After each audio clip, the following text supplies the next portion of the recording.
mas onde eu vi muito TT.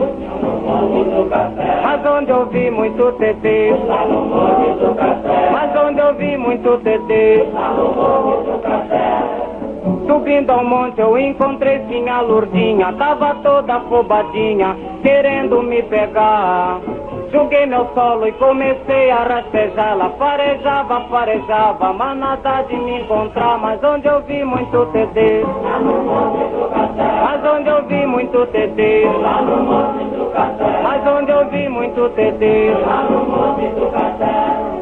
Logo em seguida vinha o TAD 88, que também todo afoito queria me apertar. Mas eu também que conduzi o meu 60, fui metendo a mão nas ventas. 88 eu fiz calar, mas onde eu vi muito TT. Mas onde eu vi muito TT. Mas onde eu vi muito TT. O 105 que atirava com A5, e era 4 e era 5, nossa tropa avançava. Aviação que causou grande confusão, pois cada vez que se abaixava era um ovo que deixava. E onde eu vi muito TT. Mas onde eu vi muito TT. Mas onde eu vi muito TT.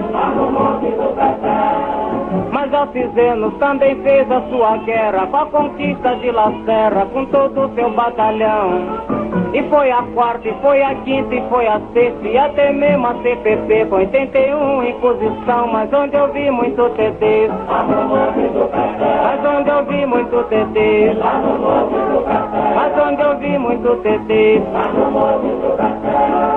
O que valeu foi que a sexta tinha morteiro, comandava o carneiro com boa disposição. E cada vez que o morteirinho atirava, a granada estourava, era só pena que voava. E onde eu vi muito TT.